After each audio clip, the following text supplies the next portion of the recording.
Moshe, Daddy Best,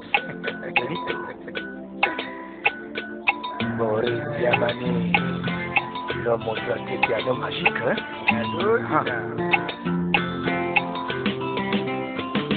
Yado Ivana Nilo, Dova Jona do Miaside, Zona Pena Mere Wapudomi, Zona Be, Yaki Wolo, Zona Pena, Taka Wapumi, Akpom Yapas Benono Enalo, Yado Ivana Nilo, Dova Jona do Miaside, Zona Pena Mere Wapudomi, Zona Be, Yaki Wolo, Zona Pena, Taka Wapumi, Akpom Yapas Benono Enalo.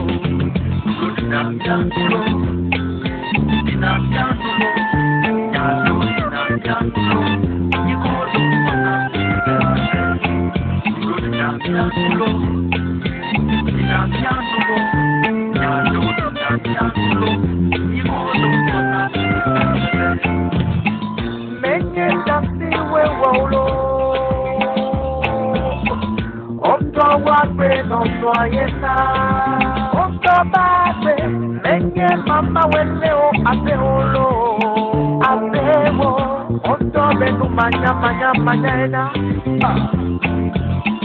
meni professor wa yeke ole sukula olo oto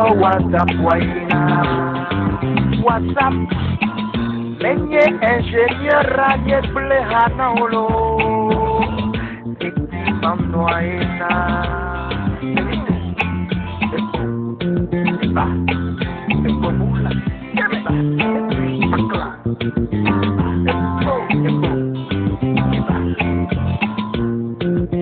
Apprends à ton enfant à être heureuse et non à être riche dans la vie. Lorsqu'il grandira, il connaîtra la valeur de toutes choses et non le pire. Maurice Diamani, le roi du Pomosa Highland. C'est beau.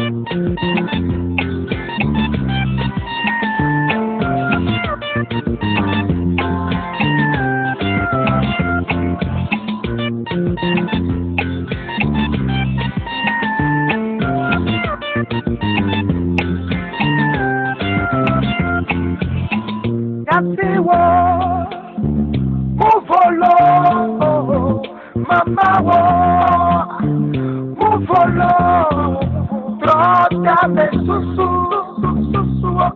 utame, dopi ome, pola siagbe agome.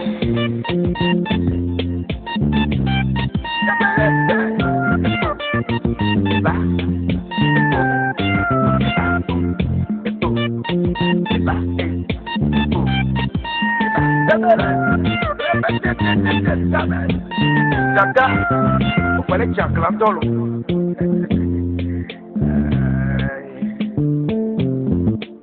Ina deolina, na wudumi. Weno fini dispensa kudo. Masonia de biolete. Tonton Kuti, Alain Blend Junior. Bintou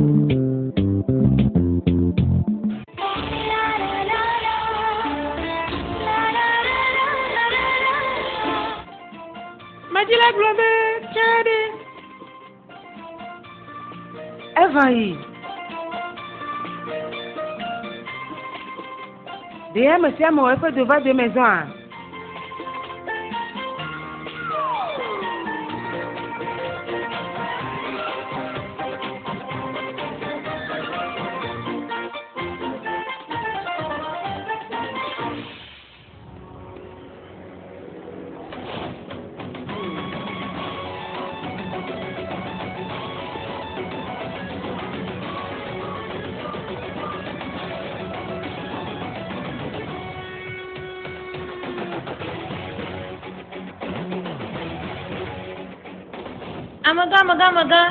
Amaga. Ale ke wole wɔna be le Ghana sise blibo katã ƒe album me. Me le dzidzɔ kpɔm ku ɖe nu to album sia dzi amega ɖo fan gbogbo aɖewo le tuta. Amaga, de la de ŋutɔ wɔ album ya ɖe dogo hafi sia la va. Le ɣleti si me míadzame enyo akpe na mi.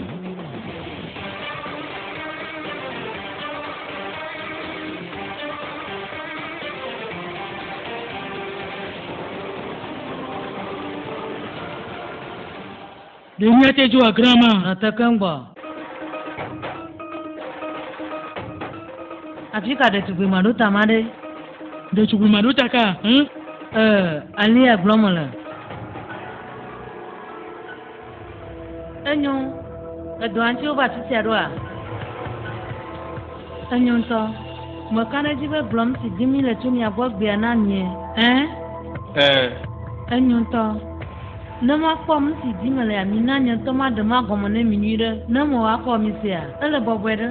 Nyami ba no afisi nya kakado olo na ni nya no lidu se sinde bana. Abishek mere ni rosta. Musi ko petumo le na nya ima. Ta fla chebe mo chonyo no afono. Ni mo le nusi awon de gata o. Le nya te pome ami lo di rosta pa nya gbo. Nya te pe won lo e fo nya gbo wa te won shan ne. Ye tutu ma nya to mo nya bana fofo nya do fan baba o. Yo lo go se be wa pudeta. Madu akpene mi de no si mi dunia ta ga kele fiti me. Sesere la mo si jima le adula sese. Mo nye lo lo gbalu. Nya fa wuli do jima le mo jibe mi ana wuli do ano ifo nkonyo sese. Mi do wuli mi pa bobo ale gbegbe bana. Amesi mo wa nye bana di shek mera kwasi wuwa kata. Eye ni pese kwa mi do wuli ale gbegbe bana. Christian to hamate no tere mi abo wuli do amu. Mi ami no globlon bana adi rosta mo ma de deko. Album si o ja de tua.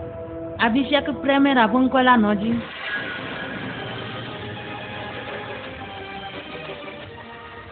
Ya kwema. Ta flache. Abi varuwa. Ga Kenya simosana na gogono de kakuso la fisia. Nini ba bisanya sia majo chinu. Ali on tonu nyeba bi gbono bo ngba on setogbo. Mbaraka omo le pura. Nyedo da se ko omo le. Nusi le kwa mwana wafifi laya. Uyo nebe business pa kwa do. Nusi amanyo mga. Demo pura bo da sile mnyama onyedwa. Nusia ta flate enyu. Abele simo no blon chene. Nya dumo to de sia de. No oda nya simo blon na mi bayaji. Mojiba nya do uri sa sindelo. Afrika yemo be bi fon kola no. Bom si oja de to aji. Itutwema. Mo ka fon kom nya no uri do no yo sa sindelo. Abi. Yema. Conférence de presse à Yegomovo. Enyo kala la migala. Ava miogata mituva mijo. Mijo purab.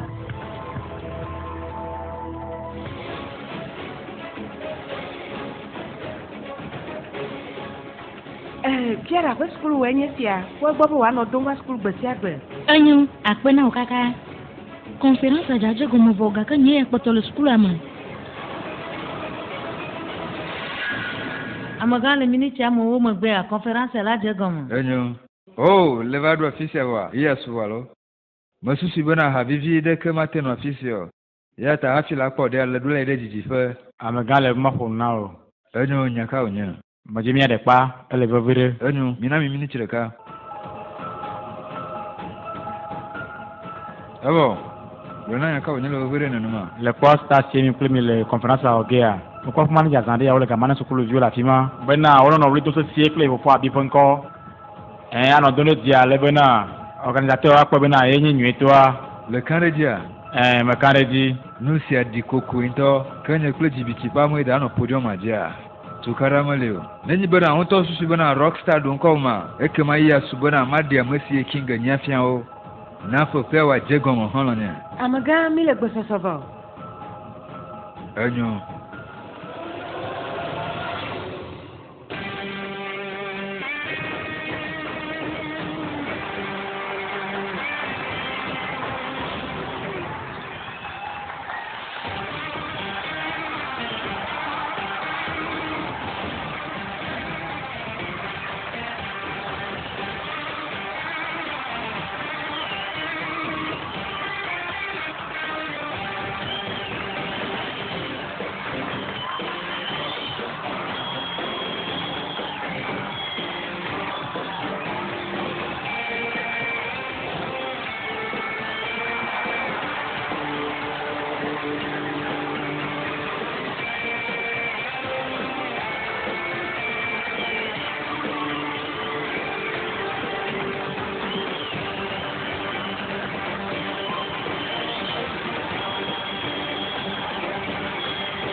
Nyokata miawezo, madi ametofere chami. Abishak mera hosta kpesia.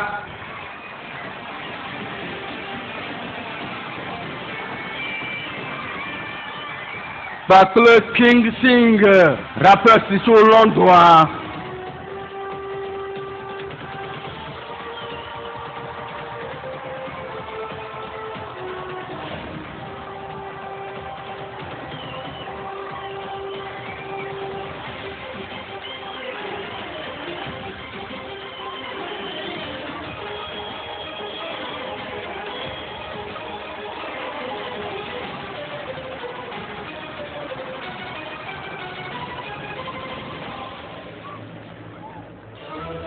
Oh.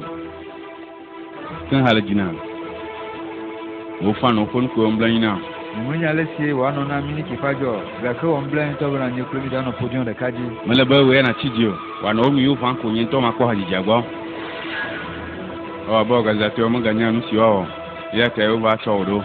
Na mon kwakwa la sio majibe na denku le nye kontra omu. Ela omu anu bo na nya hu ne ne mutuna ne nye kontra wa. O han la tintu na ka so ga kenye bana to na so gonto wa. Le nyamsia.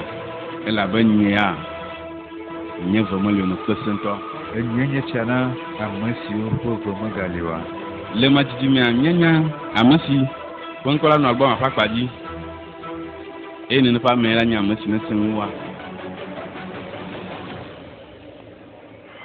Da flashe, ni sido ni fiade. Da flashe mi na mi ni chama fo ma to fo na mi. Le mi afoji jo kokwa no a. Oje pambena nu ti mo wa onyu to. Le nya te fo me a fo chama to ya. Oja no to ho ya de. Nyelu, haji la tuma mo fo la fisia. Mo ja baba na be wa mo fo ba no tele. Po yo mo de kaji. Le peja fisia mi do rosta. Paple rapstar. Ya ta foto ko afono le de ka o me a minam yo kata mi afati pe na rock tackle rap music ya amsa majesi rosta bil injanuire ya foto king ya ye fonu machina kona londo to bude kwa bese kwa mo ba toko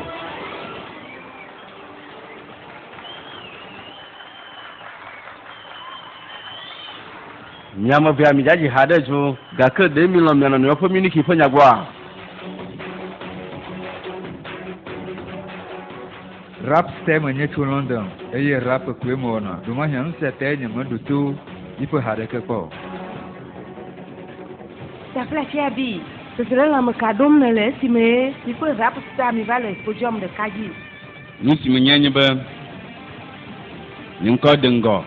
Ka nyima nyana ke kule yanu. Nyanyi ba de ne te na de internet eja. Lase na nyenko. Enyo mini ki de ka konye nu sile bo dan nya la gbesiama. Ya ta ni mo guna nye yi juno anu han le internet dio. Oh, mun le wazan holonya. Nyanyi ba mo ina de internet jiware aleke no kanya bana aboma yinya. Eho big up million de ka. Amere gbe na mo se. Oh, Odinye se. Yemunye to han bana o ya ne leo. Magazine ade me ba ko futu le ko. Mi a tenglon. Mi a to moto si pon kola no album a jinema. Ma kae. Abi.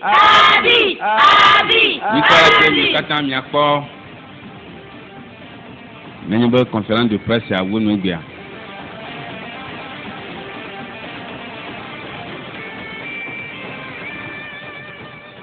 Anyo mino te mini chireka. Nusia mejese menyu aleke mi ategula mo se fofu tulano album aji esi me mi adu to rek mo koji ho nene ne ma ka mo tete amudo gwa mososo nya te pesi le anyi be utu fo na mo se obo no dole no ifo nkoyo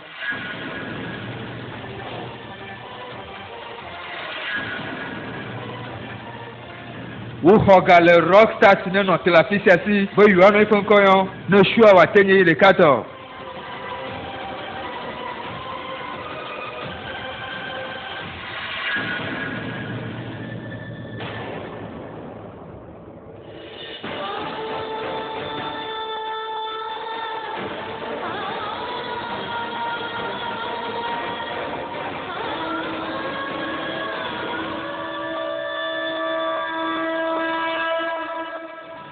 No te afono, conférence à dire comme au hobo. maga tengere meko Mwenye ba conférence a je gomo vo aye mo chi mo gba ga ka le vo vide bo ma de place de. ni mate de mona o ela be hwa do keken kle wa papa no sogbo o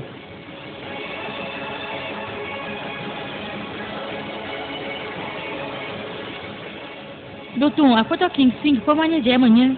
enyo do pe di na kle wo do mo fe kativia Mo mo cho nyo do mo fo ka te ada si o ga ka mo le mo fo ko te ada si. la place ya no la tengere me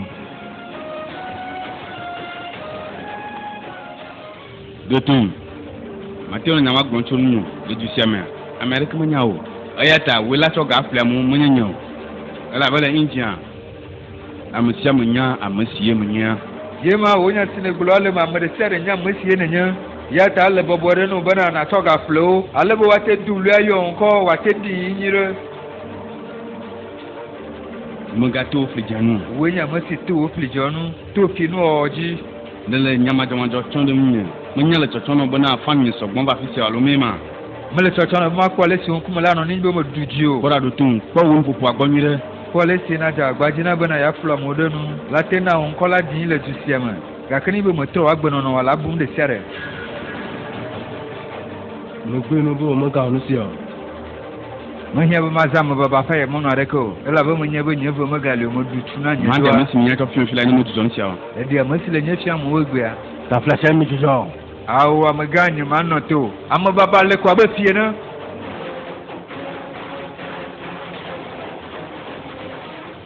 ta place mi jo ya cho mi anu nu mo kali be nu gomo ma se gade le jin le mi am bia to ma na me wo ya nyam bia me ri mi Me na ba nyegwima. Munya le si opu na na mkro de ka ko si adu ko duro jila e onya. Enyo. Ma chwa masile le no bia funu do ma fia mi. Tarum. Ba sisia.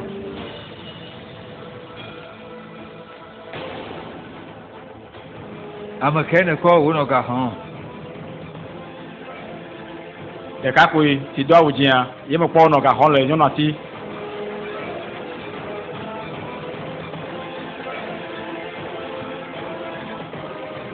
De ka ko si ala ka dan hole. Ali ano jimbe na ya pe amova conférence a te fe. Ala bana na nyebe nya ka ka do lo ba sogbele atima. Ya na mo ano li do no nko yon no wa pe o. mi ka ta o premier we ri malama ya o cha ga no ha ba na fun barakura binu abi ko cha ga mi la abi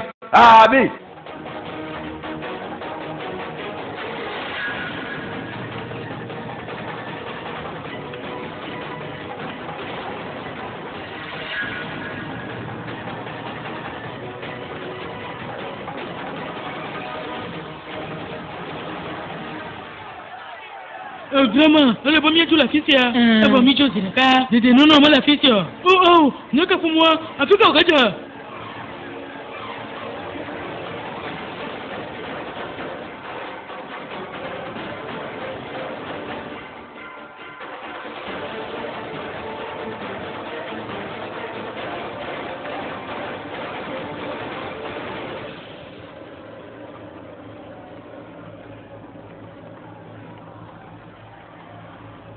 Akpena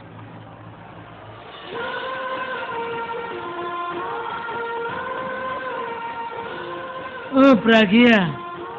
Afika ena doi.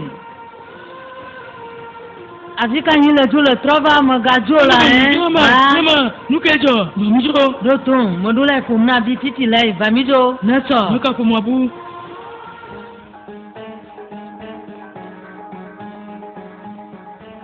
Mazo ta place ma ga Anyi masi joyi. onyo ma ga Abi, leli sasida. Aliya de na choga na mu wa.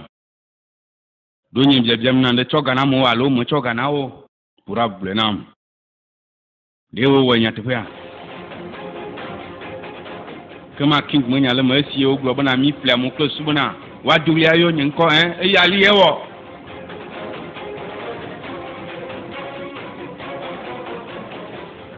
Abi. Ya sel si king bulatima nya te pe e ali anwe. Wa chonya do.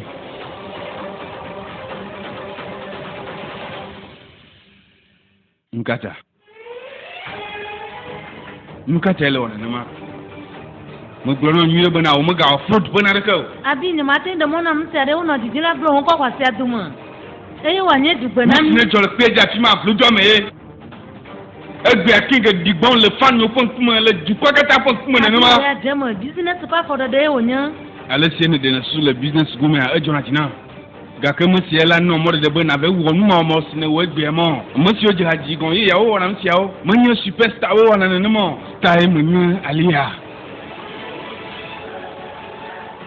Egbe ala defion bana yipo de kudo do ji ado si hona chowu nyen hajiji pakle nyen ko fasia awa bi mala ma ko ma samo we mo nyawnu mo wonu si ale tanyu sinyire lewebe yatin du kudo ji e ma de le jibe wa tu fo gana na yifu chowa aso am jibe na be gro na organisateur bana nyemanga le jisia ogo eto la fisia Igbo no bana nyi majiba nyi nko wanu album apakpaji o yi wa gbo ni na gbe na o e do ta fla check pere nu abi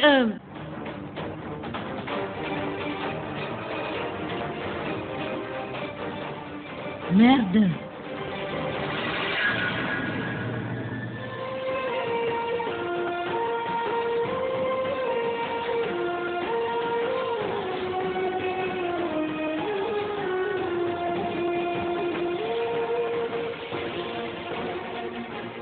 Aduh, tak apa saya. Pragya, bukan apa mana lah? Ala bana. Tak apa saya minum ni. Nada kamu jauh. Danyu, aduh tak apa saya. Minyak benar mendung biar dia tahu. Gaknya macam le dukun yola benar mana mau kau buat mereka. Amaka. Nutun mak betul mai. Vionya, ni mana mesti tahu jenah dukun sabana nama Pragya. Nyama dugu ameresi nya fen wala baye ne ko nkai ho la be fa mon mo na dol nya pa hadiji josemu yesi ene ni be ko ma de ko no na ba molam to hwe de ko na le si ne nuka susu o nyimo ne nuka munye hajilai ojo business wala onyo alle ko wa teti dia se o ko to na duku ne ma mo mo chi fufa bana nya no te contract ami ma ka te ide jiko ao tafla checking daru mo mo chi fufa bena nyamaga no album siamo au tafla no te na mia ko mpudanu jagana nglobo nu sinejoa aleke mate nglobo tigbe maro nyamate nglobo ko gbero abesi me o choga tuna fa no bono no litu no efon ko ma mo ko suwa ega ide di no tele nyefumo no ya madu to grona klela pare de no nu sembe na me choga na ife pa na de ko nuka te o nene ma alebe ife pa no wate no koyon amukata no litu no ife koyon ejibe nkono lo no kwebe na idu nkohun ega jibe na ife futu no album afapa ji manyenyu tafla che jemo nu si an la yimide nya ona de kudenu na kuya na de kamali wagawo dudu are kamali wajina nya si ona de ko mo nya mututu baba nya no te contract ya gaka dotun en notala tarun tafla che le bana kledo na biji anu na hanuma ba han ko buena ni mojibo waga onda kada ko tafla che mo de kuku kledo ne lesia egno be feja ke ti angor ma twene nyento mo cho jacket agbova we afledo akpena o muka onyele jojo mo programme so ni le conférence aye kinga hangala drama nyokata min drado ne mia opati tanti mi mo gbo mia opati aga ke glom sine jane mi kangbo egbe mo po Pragya le conférence am kana jibe tro gbova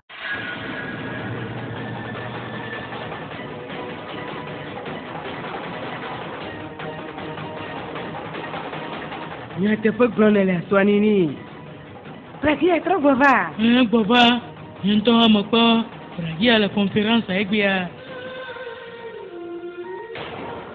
nka la lami gala nyona na ni va idrado ne mia no pese na Pragya bo gbova tanu do tun juja gbede de la moji la femu amesi je la pa la fosi amia gbova vo nka ta ele la nyopona na ma nyoto mo po Pragya gala bi fo conférence ya enya ko ala gbegbe nyeklo mi famia no no nyam tia au si odo afokola abi fokola bebe onye neni beba do afemu sireka nyoto nyenya mesila do wa to kula afemu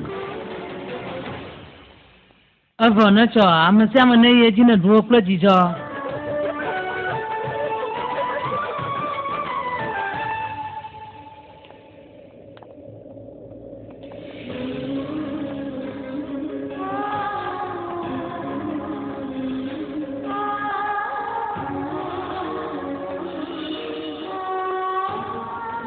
Choka kasi mema bova.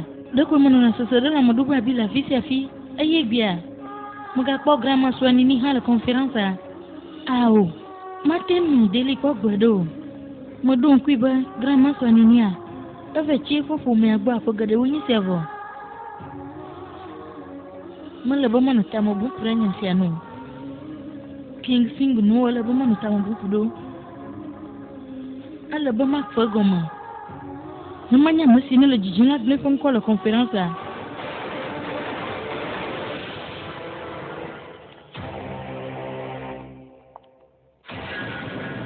Dia mo propra gi la conférence ma kana jibe trop bova. Nka la lami gala. Nyona na ni vai drado ni nyana ko se sona pra gi abo bova. Ni to mo propra gi gala bi fo conférence ya. Anya ko ala gbegbe. Ni plo mi famia no no. Dia mo propra gi la conférence ma kana jibe trop bova. Nka la lami gala. Nyona na ni vai drado ni nyana ko se sona pra gi abo bova. De la kwa ya ma lo mai de di mano fudeno. Bla masala. Mo bleno va yenye ba mo ko prakia. Kaya te ponya.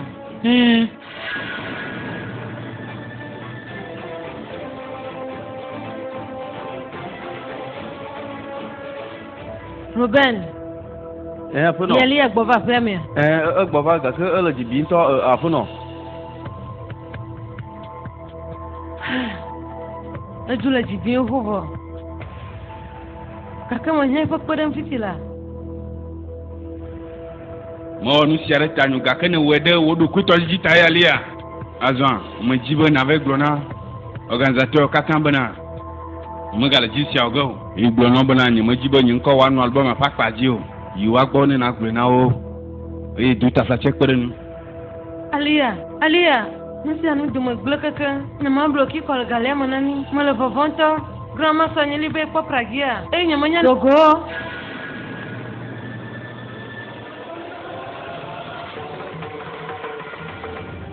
Nka nyoplo mi magani honlo. Le glona bama le bamya gadam le mya no ko nyamako. Ya ta mo le bana nam flamanya. Alo nyo hama ga no flamanya ko. Ali ada ko ma. Jujo. Le glona bana nyo madam dala bi ko nyama. Azon yi de kani musi pon kumene. Togo.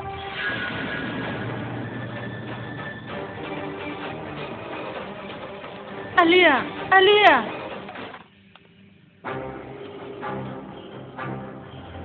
Nusi pura bo amonyo. Ngata ewa glom de sere si jog bia na video. Azo nyanga kwaje jo kata trosu to floko. Data. Egble. Nyanga kwaje jo kata dumu. Hovi. Nyofla video mala jabi vimu. Gaka nyama de mom se la gle kontra ma dumu na miyo. Nyama no. Alia do kun kaka si ajilo. Alesi na de dogolo ho mea. Magava gonya gbede ba makpere enu. Ala banya makpere enu o. Hovi. Aleke wa vata mono bana na gben le contrat magboro king.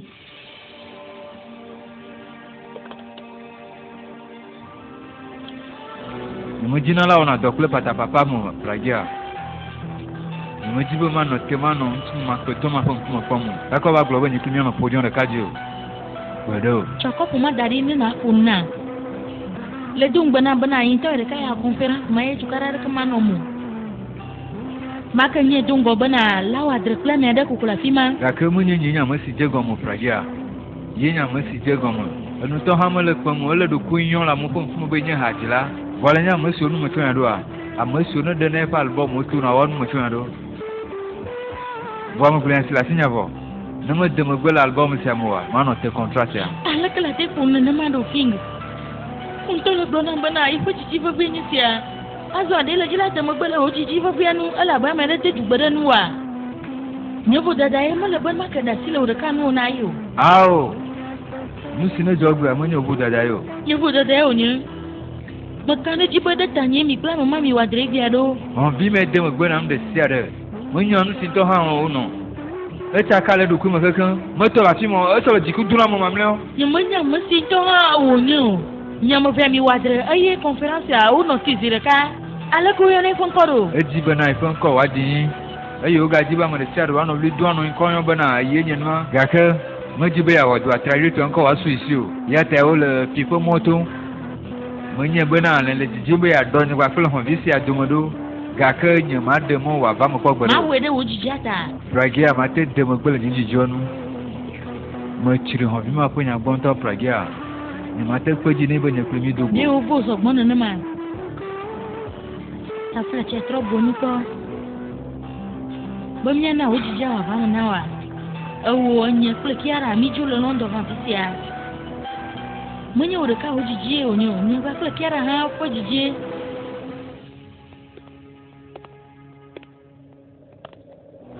Enyo. Merci. Ni ma ga gbele contrat do mo. Ga ka ni ma jibo na dem le nya se mo pragia. Lukata. Ela ba ni ma jibo ga de na de ke pion. Aba no ngwe do no ba na nyu. Me la dire ogba kle movie to ade de fo movie nu o to. Me le nu si an de bubu si ne le mu nya ta. Me le pa na de na de ke pion ma lo adu ngbe de kana mo king.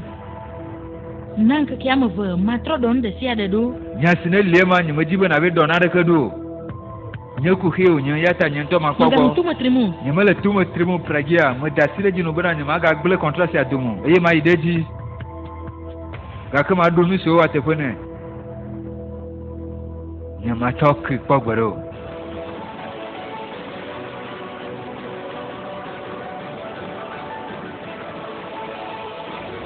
Ngona lia ba mu ga unsio. Ya ke ye jika ka we kwe. Ponya le me. Nyam sinto ta ye fo nu jona jinamo. Ne mo kwe fo musire ka ye fo vana de mona kari kari aba de o film kwa side na mona. Nka ta ye bina ji sogbon ni bo mo kwe a. Ele kwa ba de ka de ale la ni pi do mona. Ga ke ni me ka de si tuye o ni. Abi. Grandma. Abi kaya de. Amaka o ni glona la. De mo plera si gbonvo. Iye ma bion malo amaka po nya o ni glona la. Matin flunda mo abi. Blena si kaya de. Grandma amaka o ni glona la ha. Mo ka le se la ta gba nyo to mo nye bo gbova. Ya ta jizo ayema.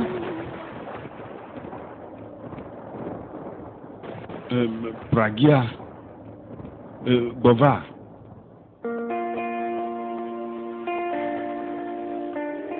Aba dogbo na lo wo conference ya. Ga fa nto ha.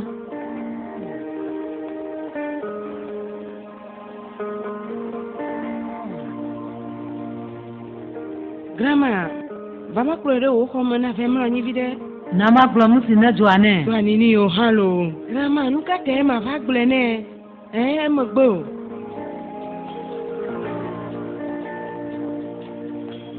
Pragia.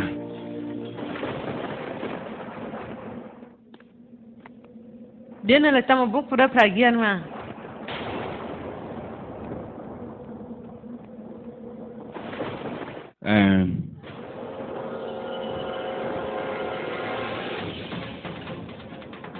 Le desena mo se mo la fosi ambu mo ga ye fan koko. Ga ko tenye se tan bu pura nu. Fesi me grandma blono we ko pragia le turu ko homo deta.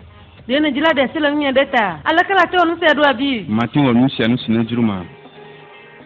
Ga chawa ni mele mbara ka mu. Na da kama ga tin nyina chawo sio. Sro we menya ga kana jula mo bubulon. Ni mele boare ka nu na o. Ga ka ye nyi o nu se anu. Mele banu tu sro da ka na ta mo bu pro nyom bu boare ka nu to bu na sro lon. Ga ka ko nyi tu. Esu na mata nu.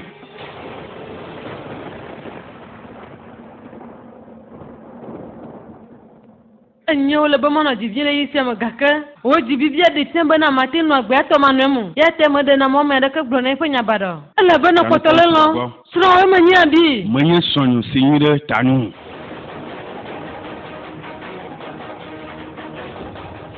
ni ko pa kale dia amado gon sereko unto ha la nyanu si anyire mate wo no se explain mo abi jujan fu si awala nyankuma manya nyire tanu aya ta ala nyubo na jujo fosia o nya nyimanya amade ngosi ole ve dona hakle e ne no wa blank fude wo no na mo luyo no nka susu mi le bena ni me se musi le dzi ma gɔmea mi gblẽ na nke dzɔ ɖe pragia dzi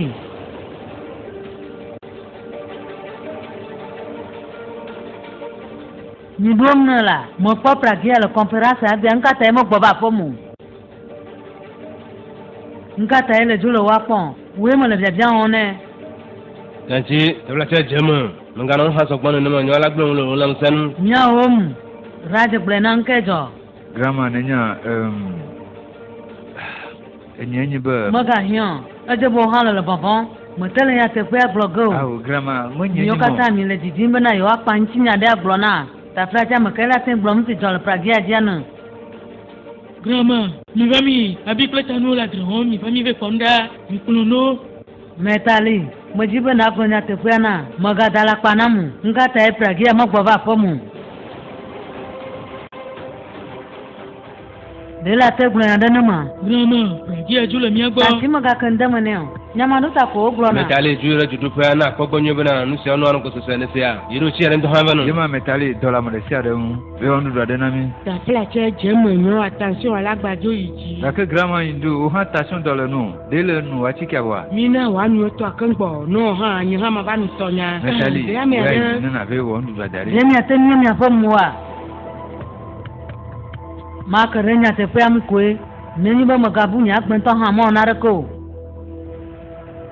miwo katã nye ƒometɔ mi nye gake pragia le tɔxɔe ɖe na ele abe vinye ene meɖo la dzagbagba nya nyateƒea gbea le gblɔ be metalia nyamaɖotɔ ko wogblɔna gake nu nyawoe bo enɔ dzidzi la gblɔ nyateƒea ne gake miwo katã minɔ te be megagblɔ meganɔ te mo yi dzu ewoe nye ame si tasion ɖena fu na tasion meɖena fu ne nye o medzi la nya nyateƒea ŋkata ye pragia dzo dzisia va afi sia le tsɔ na pragia abe dadawo ene meɖo ŋku ale si le ƒuna ɖe ŋu gbe sia gbegbea azɔ gblɔm nu si ta ye wòdzo le aƒe sia mea ne ɖe la gblɔ nyateƒea ne ma ko aɖe nye dometɔ aɖeke magblɔe na moa woa nɔvi nye ye nenye eye le tsɔ na pragia abe yebe ɖetugbivi ene azɔ ɖom na ŋkata ye wòdzo ɖo yi dzu ɖe le nye be ye gẽ xoxoa mate na ƒome sia la wɔ ɖeka o mehiã be manɔ nya ɖeke bia mia dometɔ aɖeke o nyateƒe mele mia me mava yi ƒom kple ame si ne hiã vevi ɖe woa ame si mete nɔna gbe pragia tɔmanɔ moa pragia mele vevi ɖe na mi o mava yi bia ame si nɔ vodada sia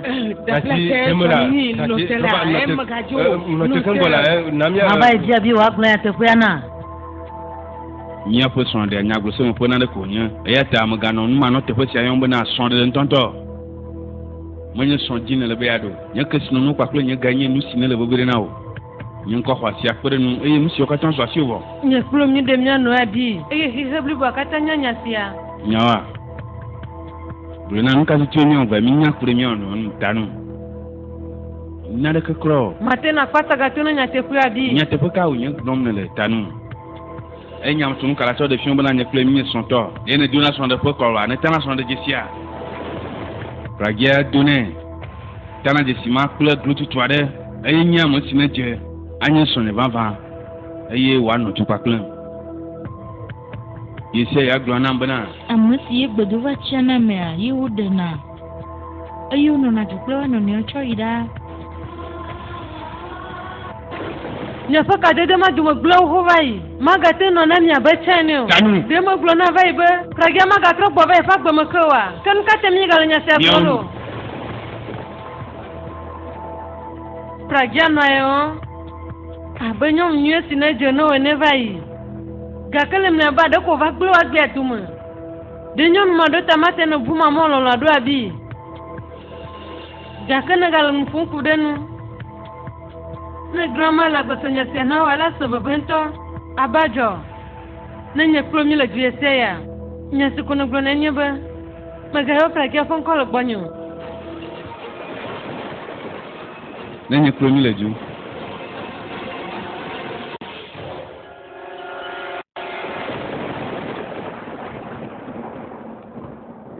gakame le mani wo sese ɖe kple ŋkɔa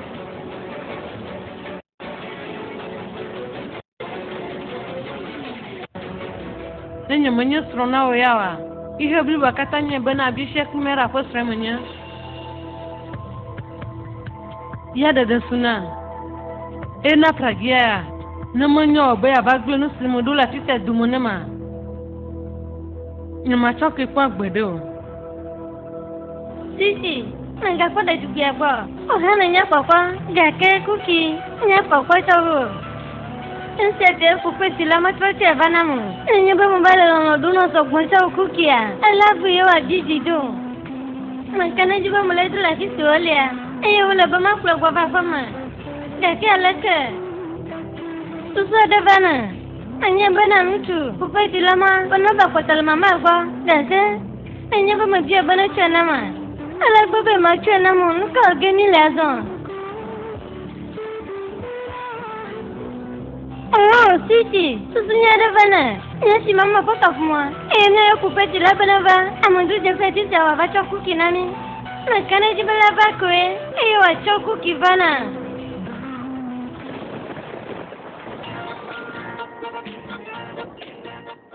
mama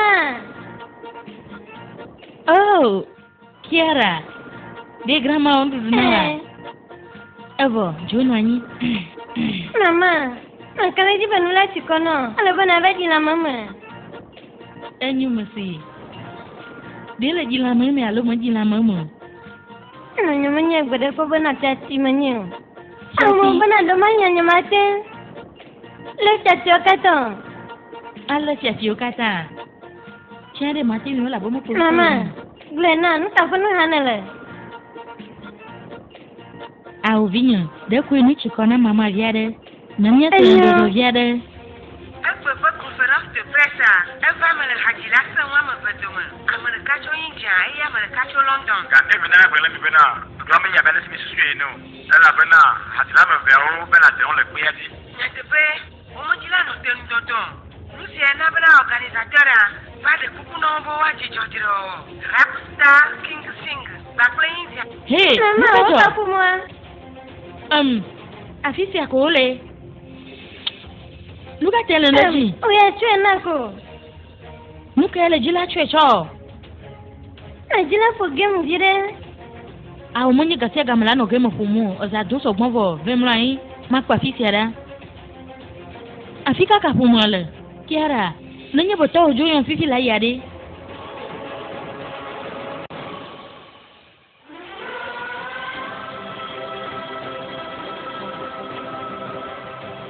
Alako hafize chafima. Mama. Note. Mama. Nutu tina tinya pupe ama. Nama cho nyuka pumwa kengbo. Mama tropo edala. Mucho evo.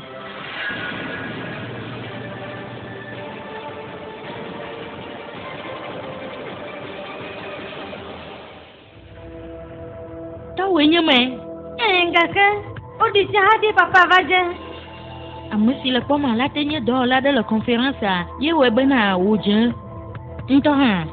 Poupe la si o voye no ka tene galan fudu poupe o maji. Poupe te manya fukio. Na kwa Kiara, ninye bo mi le chichima. Ale ba nya gblena na de si le vogwide na nya. Dada mama nka wana glede magbe.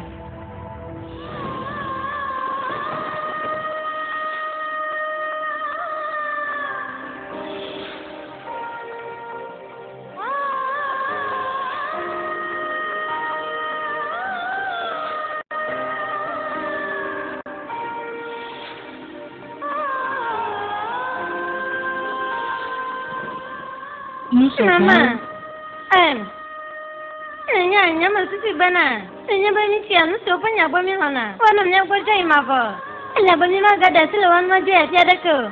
Nya bojo atia dia. Ino nya kontete ko ho baba nya gbo.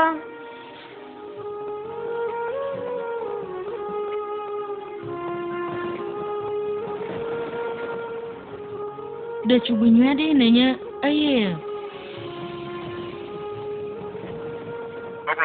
London pe rasta le so na adiro wale pepe. Nyamanya masie kinga wadra pro. Umoyo ye pon konto ho.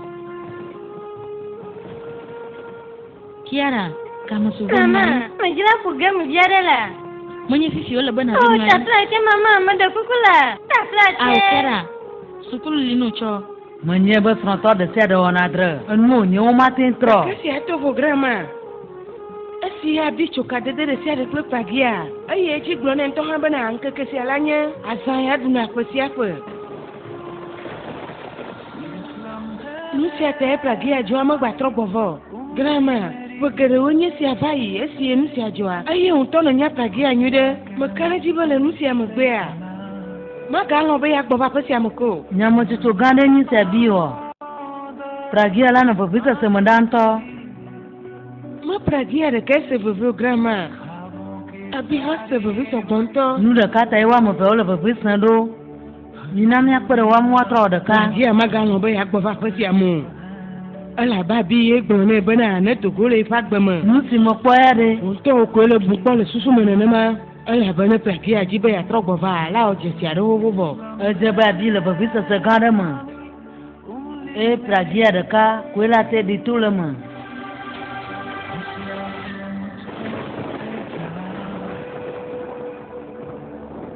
Dele kotole pragia loma. Neni bo yon kwa won poji yon akla dachi. Ese de piambo le kotole no.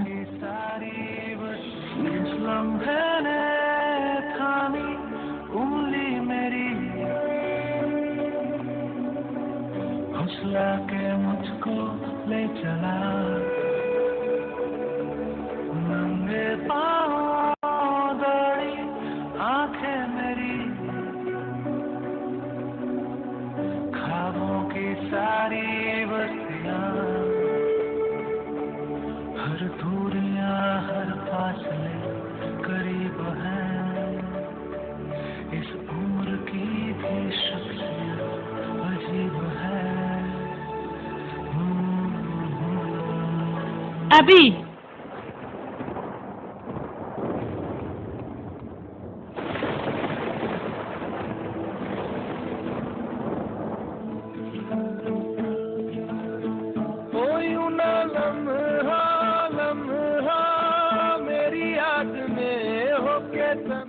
Abi. Abi. Dimo sebo mole yoma. Abi.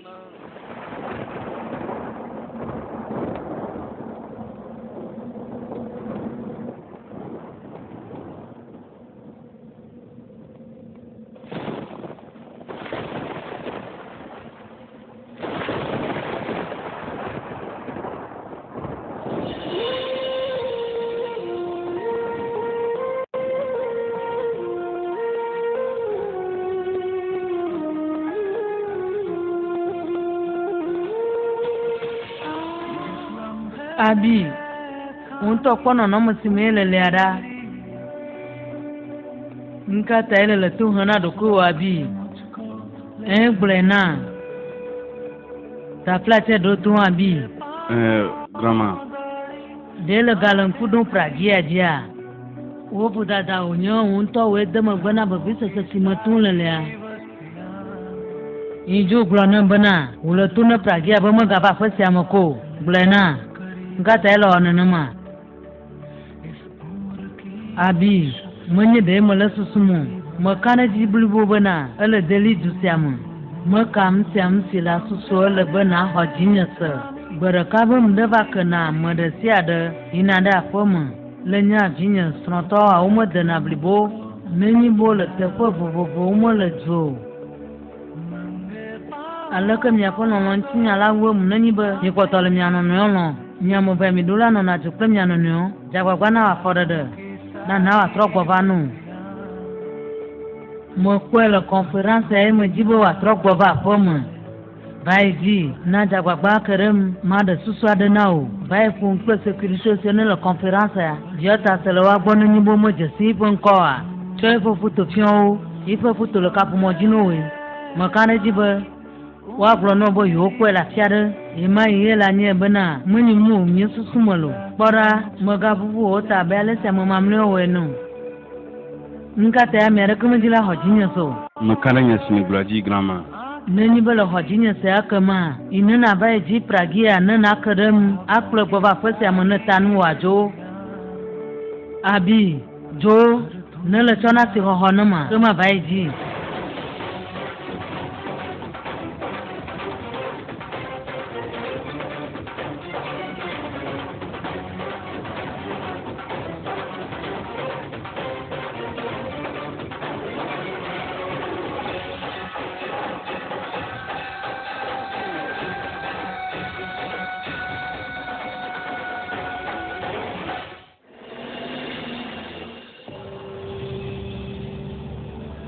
Male vevere krao. Nga se na jule fifa nu. Nisi jwa ni munya de kalemu. Na nyama blo nyama da sire nya sejo. Na nyam si amu fu de wonyo. Kake wo agbono no baraye. Mare siare sinek pa kokulama enyi na gaganto. Enyi anyi mode mona America wo du jinyele na de mo kwa. Nyama te khonu se diso. Eje pamba nu makpene. Elle bana manne dunchi sineje. Nyama choki kwa gbero.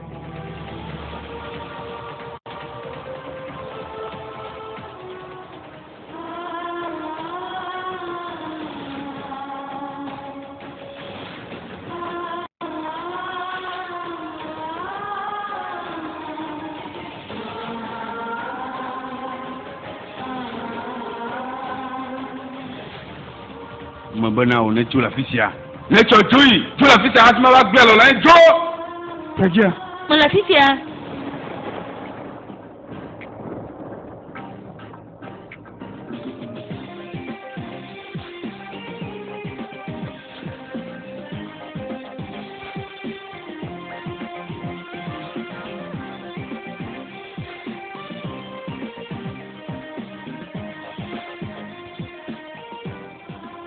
Mada suswa de nao, bae pour une sécurité au sein de la conférence, biota se le wa bonne niveau modesti pour encore.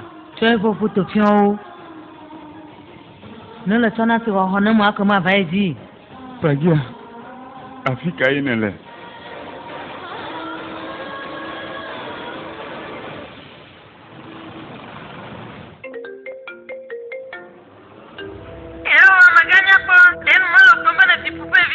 Taflatele ba. Tiara, kuki fahama.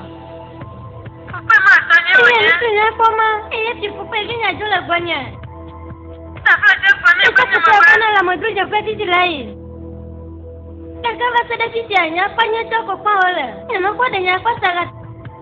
Le confé numéro. Numéro anko kwenye sia. Amesile tinya kukia. Asa wana le titi la wata. Anakatene nye. Anulekbo. Ko nu fufu akwa da tugudi nyamanya mase na la jijila fumno ga ka masi kanunya ka fumotia mali la titi ni tantima ga video tukinya ko dinya malalaho amata dala sama sama ne esa bana maga fufe tilabana nyamba la nyate koma ala fufe vijima na glana macho siti vinya dude nansia macho fufe viburu de ga kana cho ku kivinya duda taplate tanti anda Ana no de dina ne do pupedia lo mema. Pupedia de sie. Anti bana tele kwa mimi. Ne do balo. Anti tafla te bankara di bala senya no me goma. Au. Nyanya mo fo fo kwa kwa bayo. Makwa ba manda tubiene nyo. Anka tafla te. Anya manya to haba male kwa kwa male. Te be zamale. Anti nyama blo mando ku hikana ma. Esta blone bana na chaku kivinya ruda. Tafla te tanti kuku damala nao. Kuku di kan to fanya blona le kun.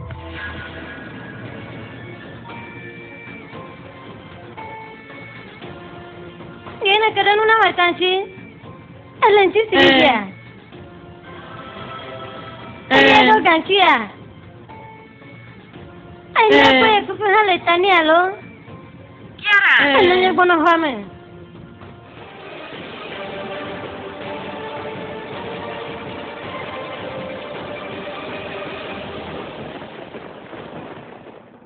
Kiara. Kiara.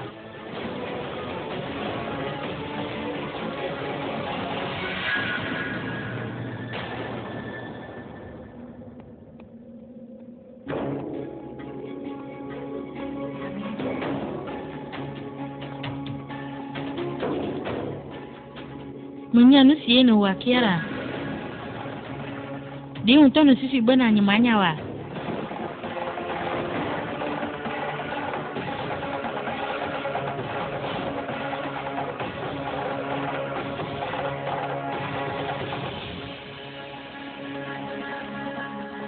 Nhớ cả phụ mùa nhé.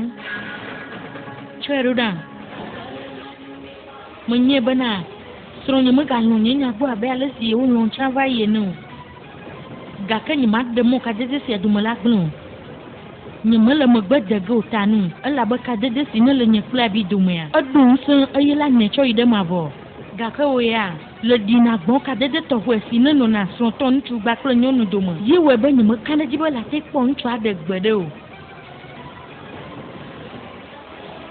Aïe, nous vivons des capes, soigner au nez, et de toi, c'était un du papillon. Juja gbede de la moji la ferme, amosi de la patin la fosse amia, un bovavo. Notre ne pragia wa bova, neni bo bova, nyoto kwela de wa dogo la fosse amon.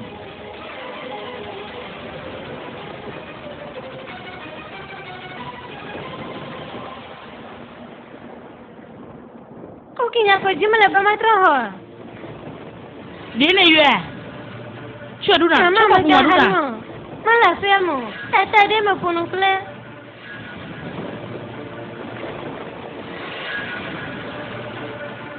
Tata dia, choka fu mwaduda. Me poto le kamera. Allô. Majuta flache. Le vi ko potonya. Munya hafiyo. Majuta flache de ipo nonata. Majuta flache de na funamako. No nyamaga de pupunela. Menya bo flache timela don la tiratima. Yese o baba na imacho ka fumane do. Kale dinya de chupima na de lepo. Na de se levo verena. Nya klole de chupima po.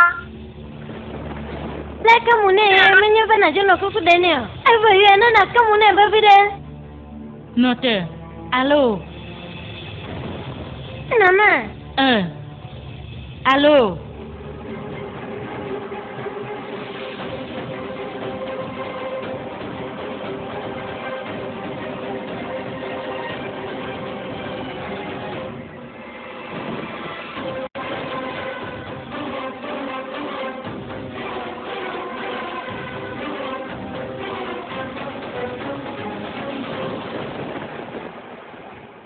Allô.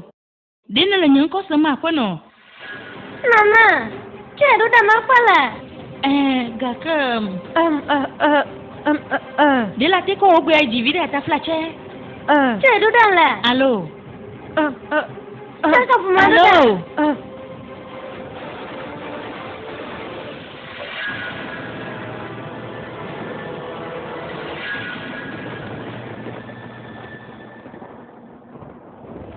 Wa bala de fune so ko tu le mama tu d'autres mains pas. Ni ma chwe na o. Blena nya kai o blo no. De o blo no ba ko le ko ma yo. Abe banya masin to wa na ba kukio. Mama nya. Ese no sine dona jijana nya. Nya to yo nya. Ya ke de tugume. E jijimbe ya hopu pe dinya dala sinye. Imagine de mone wa wonu tio. Indula tu adrene ya fa dala si. Adro munye nunyo. Gaka. Manja gbagba honu si. Wenya gbolo no cho wu. Ezo benama. Ni bo nyama de. Yama. Azomnya konu si ya kupe tila malao. Kaka mi ma hoku kile si oda. Hello mama. Anyo na ma vinya wa mi cho bo na mlai.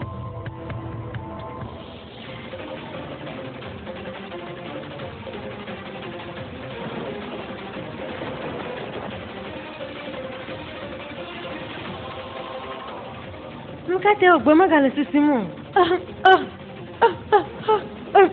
Lucia, orolo. Atikona. Negua makale no bete ti hatie. Makanaji, manya pragia onyo. Matenya pragia kwa gbedo. Makwebe nyetele susuna nema. Ela bana, amesema la pragia fonka la fema kakasio mosogbo. Yete mala susun bana pragia fo gbe onyo. Magano, aha sogbo gbe yata. Yaha. Lete no fudena mana susu dena na maju. Yete pe. Matenya pragia fo gbedo. Jema tanu, jema. Na dola jema. Ai je tika da na manu. Alaba mate ji da munira. Anyo tanu jema.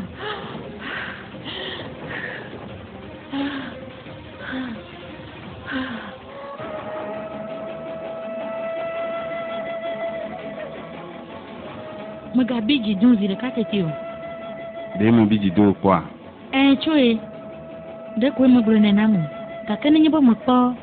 Won foji kwa. Munyana zile ka.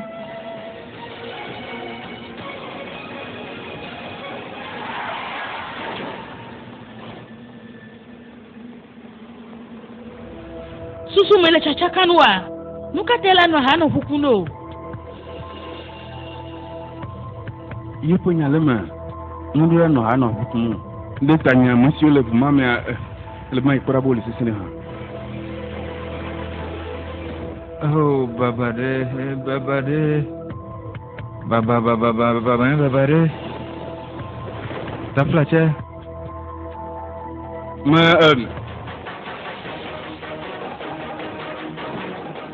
Wo hoga le rockstar sine no telafisia si bo yu anu ikonkoyon no sure wa tenye ile kato. Ye matin tro amasi one gbo wi ma tro a fa gbe na oju e ma tro to hana o Police na ja gbajina bana ya flo modenu latena on kola din le jusiema gakani be moto wa gbono no wala bum de sere.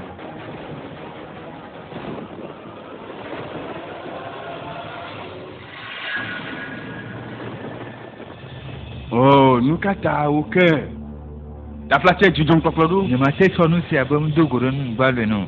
Maku abana plan enye wo ntole Canada na di hoho.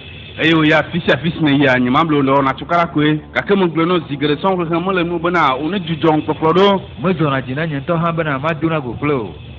Even to banye klomia no podium be. Mo me haliji klo podium fo nyama. Onu mo jona jina mu.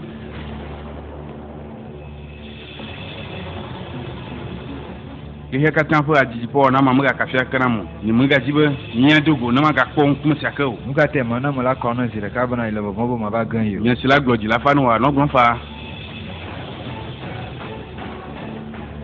nuka nya mano game mu no nenema ni muji bana na su be mo gbe ni ma o tuju mo da play haji pegu mo la ba yi mo nya haji o nya te pe ni bana mo gbe ni ma wo album e flow ela bana manya amanya da ko nyeji mo gbo nya nyu nam tonu o mo nya msiti o ga ke wo mo jona jinam kire ka o mo kwa ba nye flow amora ka ji komila nyento ha mo jona jinam bana ma kona wo nkumu mo gbo na nya su no jona jinam o eye mo bina ji na nyi ba mo pawa yesi na nyi ba na mo paw nkume a eno na ona ma ba mo konu obobere la si woni a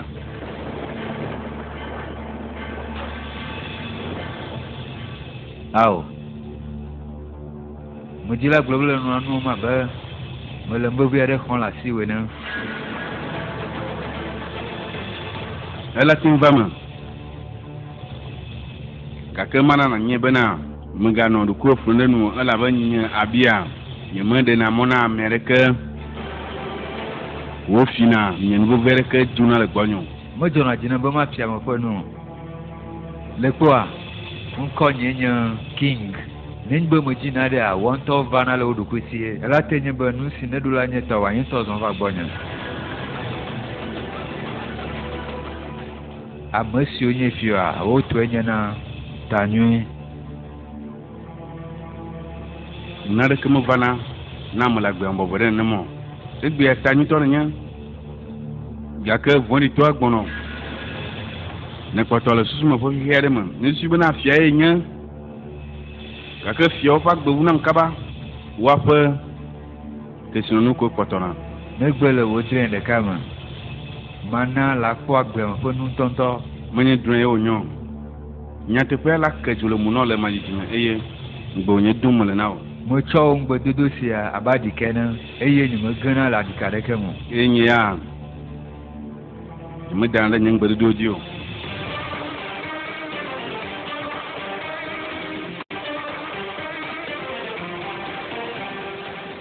Ni ba ya klalo. Enya ma na klo boss wa chobe dare ko viere ma e na tui wa na fi ma jide. Ora we po wo nu popo agbo nyire. Wo ha po. Nu si won le gbo. Lesia.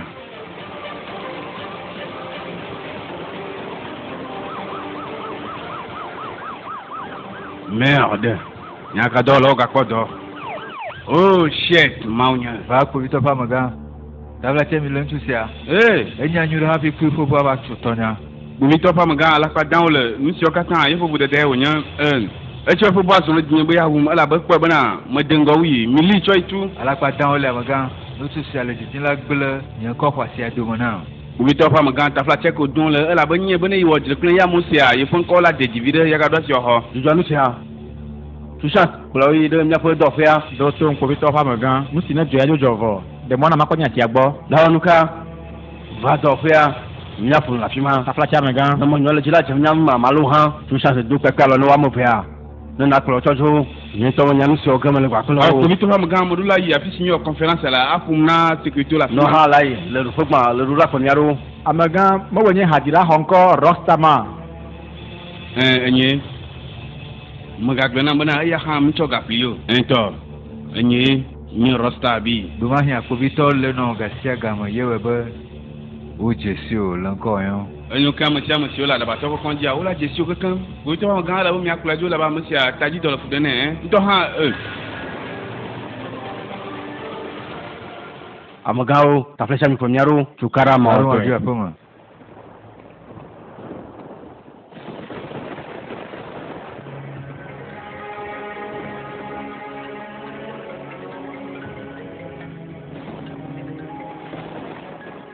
Alo Tarun, dene pledwa. Pragia ko Victor fodo fa nyesi amile. Ko Victor fodo ko ya den si an la inwiria. Amagan king wo accident viare. Accident. Nga kanu viare ko nye maga hanu. Wa kle maka. Adila do nye king no dire wa kule ye megbe ya ko Victor va lojo. Azo amile wa fodo fa ya. Tarun ta flache do tu nyide. Maga da mone wa funna ko Victor. Nunye bana halanchia. Wa globo ye de mabana accident. Anyo masego maga ke de blabakaba. Anyo musi. Ko Victor fodo fa kai. Va sam kundi ko Victor fodo fa ye. Anyo magbono.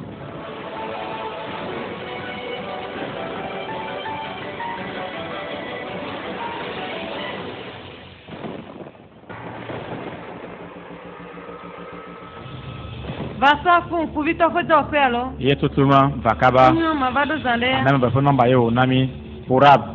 Le tanu. Ta plata me kai wa nenye. Ma suraye manya ma va do zande akpena o. Mo gbona sanale ga kegbe. Ene ko agbe be madu tumu. Azo abidun pe la mo se fa ku mo le conférence ya. Susu ka de mo se mo la no ku denu azo e fo hadidi ya. Pura ku here je ta fa che plano bani. No tetani. Pura mala tiara kai gaglo. Mo de na gbona ese e ba mo bubu boku wi makai la tiara ko wa. Azon ka ta enya kwere mu. Pura be mala nu afuna. Ayi nya hamala nu fono de pura bu tefa. Mala tiara kai gaglo. Ayi ma kwere mu. Manye ma wa je je ku higande mu. Ala ku Victor fodo fa titilai. Mala glono la banya ya ta flondo bani. Nye banajia. Tanu. Nina be kore ban ka unyela jini. Enyu me baba. Oh maunya. Buyo kore jine. ni maganya de fiwo ma fo se be mi nyebe yo do accident munya ga kai fa budadai alaka wo nyonyo budadaro makuko aye ma de kin tan mi kwa yewo budadai nele mo kona bu mazon soji ga ke wa mo zon soji o makuna pe ni bele godun la fe mo munya le si han si na kan atando e ga kuna van desordre mi to fa manga de mi nyi bana mo si ono funa sogwa susu me do de na funawa to na pa susu me do mo kan be fon ko ha mo koram na nyiro susu bara si ono na ta no were o ya o jiji plate tam susu ko nyire le jila gbe nyi bodu ma ye fo budadai o nyoko bi to fa manga litu jijonu sa fifila mi jijonu dodon tu chat pour l'homme que ça il hobo mo ga no tu o bona cho Mele ko soso chef. O mela namanya na nyebe tanba do na tia. Maga. Tanyo maga.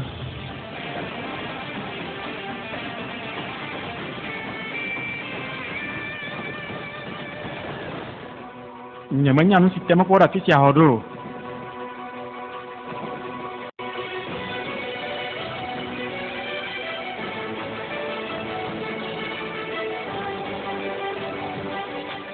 Tarun, Belena, nuka chuchejo. ma fulo do do me gbe ka ke harekati a to jufu fulo moji kaka ma ora tima mo kwa me volo chukara won e na jo ha tie me vado ko bi to ndo ha la tima do ngoni Anyo magahanu. Madu berapa ko vito maganye bana anu ha. bada yivo onye ho bana eno hamu Mo hosebo mo la chukara ngodo lo. De nyaka do lo va. awo o mo ko nya na ke kure accident ya nu Akbana mau. Madu berapa foto sing. No tenya ka fumo lo bere. Kiarai. Alo.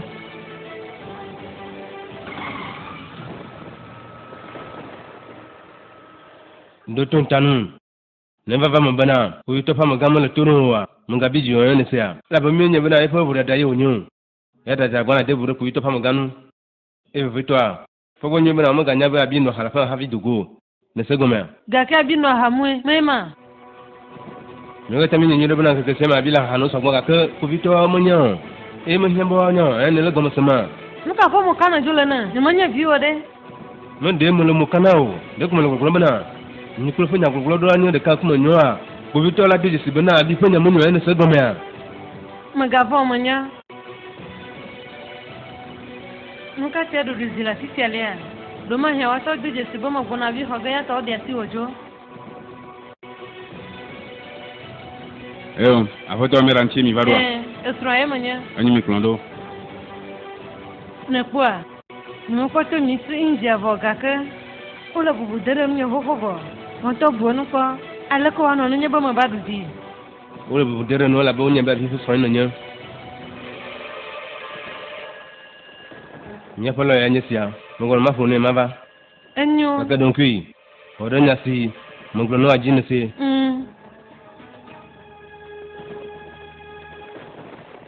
No tena kwa.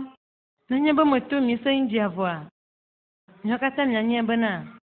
Nya tu gojeja man gbalu onyo. Afika ina plemi chala maga, ele to khere. Abi. Bu vita fa maga. Wa saba, ni ma du bu sa tena tronyolo. Kana ji wo bia. Ou be wacho wi anu ni ton la fisia. Abi ma fi so no na je fele nya sia na sia. Munye je famalo. Bu vita fa maga, le majiji ma mele mi sa injia nyega. Eye sronya, hafta onya. De ko ifo mulele la bona o via da maga flo ifo ga kwa. Nyo abo ga onya, ko fa gbajera. Foto tushan, anakele mi do. o pura da beneva Fufunya te ma varo. Ama to harento nyana. rockstar Rosta sikonele ya. Yinye nyagbe akatan. Ubito mjibu mabia na chubo. E matiza mi fa chile bia. tiade yenye hovelia ti lengwa fima Anyi mo perabo. mishwa Ina maga. chochi guru kabana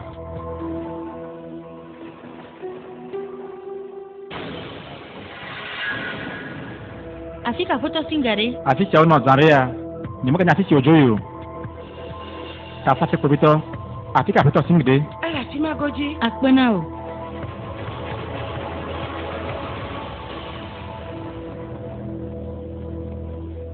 Mwenye nyefu dadayo, ledula. Tafla chezi dodui. Tafla Nakale chezi. jila glona ntumea. Echa pe bua va tu nyevua, enya nyula hafi onusia. Nusia mo jesu re pragia. Tafla che mo de kuku ziro du kengbo. Police on vous connaît. Elle est bien, elle a bonne ham le contrat siama. Enya nyula hafi onusia, mwenye nyevu da onyo. No nara kia. Au pragia efo budadae. Mimi do fomo kwa mia kumfuda ntusianu tafla che. Mwenye fifi la yo mwenye kuvita foto po. Dele nya fokusine le nya sine la fisi ya mea. Ola hagbeble va ji obo wa lo yin jadwamu. Nusi amonyu. Pragia nya simule jila glonu wema. Nusi ji olema, eji bana kupito wala lebana nya kwa kwasi adumu wa gle hafi majule tu siama. Asa manuka tena julo nusi ji ole a. Unto bonu kwa butama kuda odwanu. Unko kwasia bakle de chugbeviwo kiara nu. Tafla checking na makonya si agbo. Enyo. Mami onyeno. Makonya si agbo na o. Tarun, Nó bố là phía xìa, mấy phụ nát của vít cho mà nga.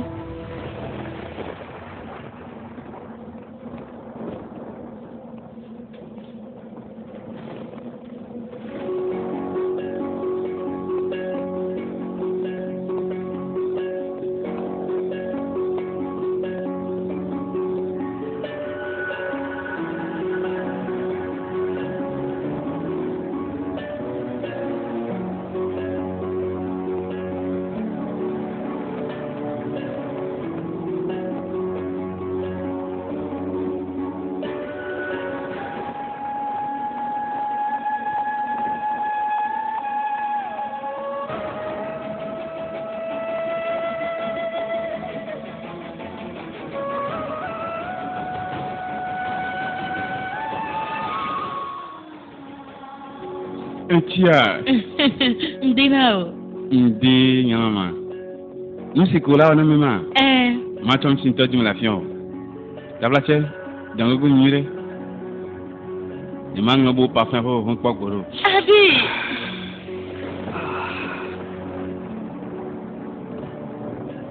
Amaga, manye ba si down nyawo. Gaka Mucho mau le kuku dan obana omaga lesronyo. Nanya pemilia ala gila fisi afi. Aye no sia la blan le fo duan. Kaka si dan se otogba. O ti tere se pe dodo nu. Mo fo sene na magaka, munya si dan onyo. Ala bo mu wele fo nyanya mu. Aye bu dada sia la ti chua mo bali agbo. O nya la te no ma pe no. Kaka mo vele so wa si dan player. Ejibena ya chenye se togbo no wale so atunai. Mo po be jila gle fo nko fasia. Tukara mo la fi mo manja gbagba dogo pli. Ta flache yo e pon kona. Wa pele son o dans le contrat ça va yi. Ntu mai. एक कुड़ी जिदाना मोहब्बत गुम है गुम है गुम है एक कुड़ी जिदाना nuka jinala गुम है गुम है गुम है साध मुरादी Allô va kwa hanmuna sajo nasho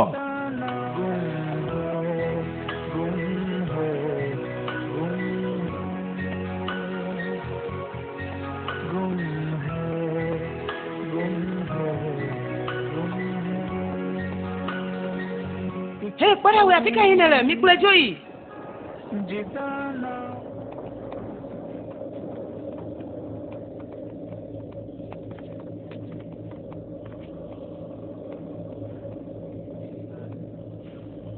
Amaga, modeku kuno de sronyata.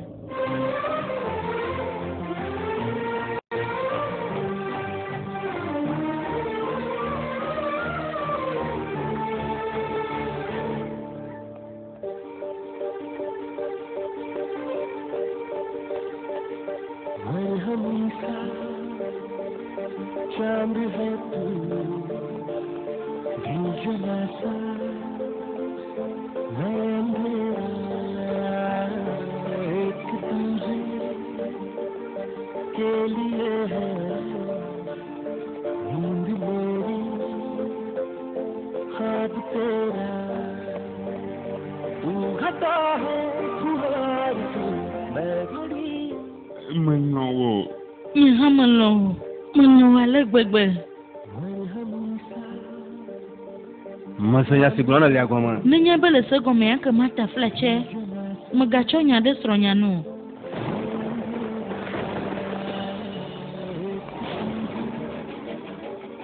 Misi ala gble fo do aduma. Eye wa chonko badane ta fleche ne mon popo volia. Amaga madungbe no. Nenya bele dia sile nu eye le ne tukla maga ovuda da sia tobuko. Nye de sron pe mandre nye sia. Aye majisi mida. Mati ongo bikla nere ko amaga. Madada sia de kajiko. Maga onu sia tobuko. Aye nyemela tabli ala bana manye sranono. के भी मिल न पाए कभी एक दूजे से हम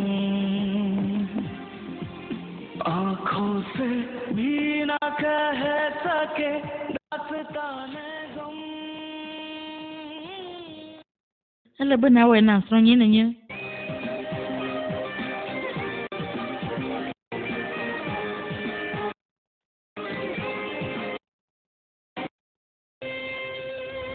Abi.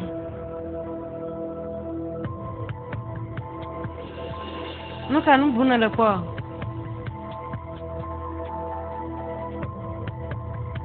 Kapla cheva mijo.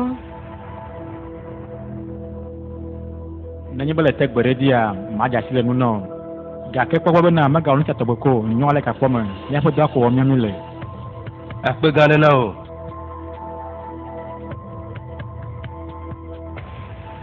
Akpona wa maga. Enu abi, tafate ba mijo. Mi dia sile nu o ela bo hono wa don gbe na maga onu chatoboko. Na mo nyo le ga mama nu tia. Ko bitare ke ma ba kunzi na o. Furab. Tafla chakula bi ne nyana fema yi. Na ma yo la ya magbo ne bana. Me ba fa vonetia.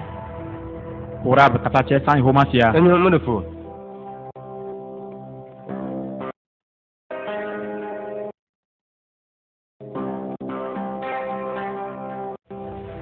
Allô? Nuka ganyo. Nya ka do lo le yihianu. Nuka. Abi, na mejo la fisa kaba. Afanya ka do la ba keremianu. Akpenu kaka. Doton, malasi de lenunde nya sinegulata. Ngaka taflache gbe ne be no aye je sogon. Nesia. E taflache na no wasan ye wo masia o. Shukra. Apodo Shukra, ve da sile spranu. Akpe manya blade na o. बिन जिसके अक्सर मैं बेचैन मिला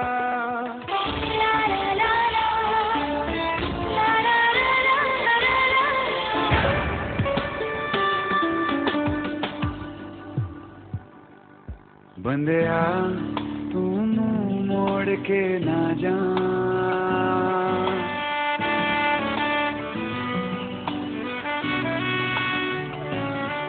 बंदिया के ना जा बंदिया दहलीज लांग के ना जा नैना बेचारे रो रो के रे छोड़ गया तू किसके सहारे रुक जा रे ना जा रे रुक जा रे